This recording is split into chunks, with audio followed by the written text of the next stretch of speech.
नमस्कार, आप देख रहे हैं क्लीन न्यूज यूपी और मैं हूं आपके साथ नेहा परिहार। वक्त हो चला है उत्तर प्रदेश से जुड़ी कुछ खास खबरों का। खबरों से अपडेटेड रहने के लिए वीडियो को अंत तक जरूर देखें।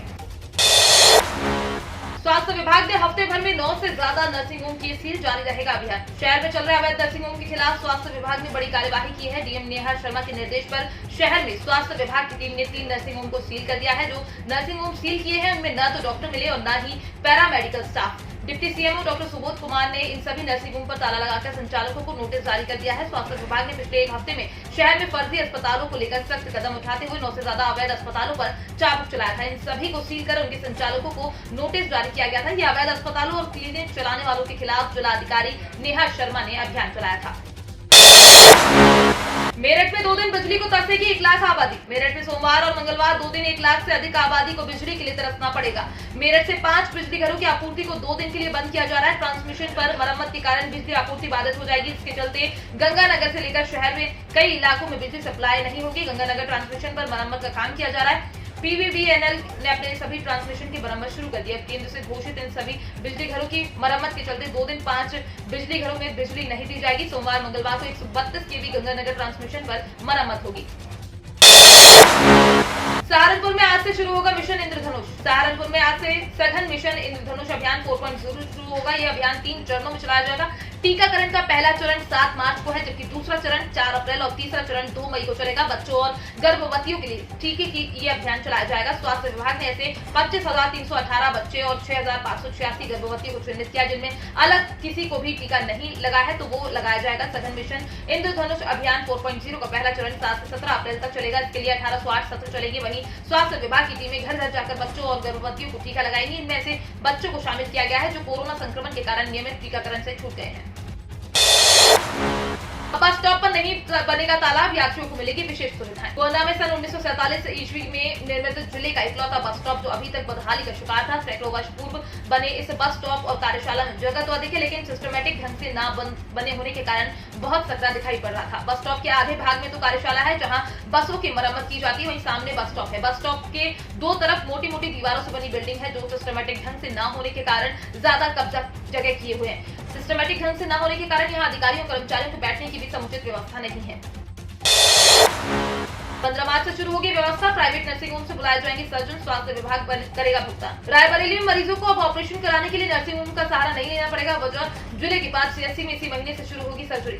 इसके लिए तैयारी की जा रही है। खास बात यह है कि जिस सीएससी में सर्जन तैनात नहीं होंगे वहां पर प्राइवेट नर्सिंग होम से डॉक्टर बुलाकर मरीजों की सर्जरी कराई जाएगी। इसके एवज में प्राइवेट नर्सिंग होम के डॉक्टर को भुगतान किया जाएगा। जिले के बछवावा, लालगंज, डलमऊ, ऊंचाहार और सलून सीएचसी में इलाज की व्यवस्था तो थी, लेकिन सर्जरी की व्यवस्था नहीं थी। कोरोना मरीजों की संख्या में कमी आई, लेकिन खतरा टला नहीं। प्रयागराज में कोरोना मरीजों की संख्या में भले ही कमी आई हो, लेकिन खतरा अभी टला नहीं है। 9 दिन बाद रविवार को एक और कोरोना मरीज की मौत हो गई। मरीज स्वरूप रानी नेहरू अस्पताल में भर्ती, जिसकी रविवार की शाम मौत हो गई। कोविड-19 के नोडल ऋषि सहाय ने बताया कि रविवार को कोरोना के केस कम मिले हैं, जबकि 11 मरीजों की कोविड की रिपोर्ट नेगेटिव आई है। ये सभी होम आइसोलेशन में ही थे। प्रयागराज में पिछले कुछ माह पहले तक प्रतिदिन 8 से 9,000 सैंपलों की जाँच होती थी, लेकिन अब ये संख्या घटकर 4,000 हो गई है। 28 साल तक के ग्रेजुएट कर सकेंगे आवेदन। 70,000 रुपए मिलेगी सैलरी। बैंकिंग क्षेत्र में सरकारी नौकरी की तैयारी कर रहे युवाओं के लिए अच्छी खबर है।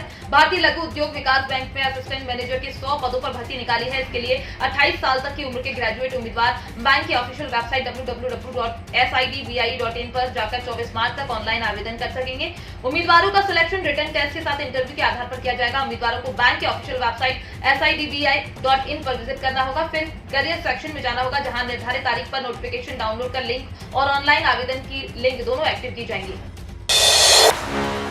वेस्ट के गन्ना किसान अब उर्द मूंग की खेती से होंगे लखपति। खाद्य सुरक्षा मिशन योजना के तहत अब मेरठ मंडल के सभी जिलों सहित प्रदेश के 26 जिलों में उर्द मूंग की खेती को बढ़ावा देगी। भारत सरकार कृषि आमदनी बढ़ाने में किसानों की मदद में कोई कसर नहीं छोड़ना चाहती। राष्ट्रीय खाद्य सुरक्षा मिशन योजना के तहत जायज फसल सीजन में मेरठ, गाजियाबाद, बुलंदशहर के अलावा बागपत सहित 26 जिलों को चुना गया है। इन जिलों में गन्ना किसान अब गन्ने के साथ ही उर्द मूंग के साथ फसल खेती कर सकेंगे। सरकार ने इन सभी 26 जिलों का चयन करके जायज फसलों की बुआई का लक्ष्य जारी किया है।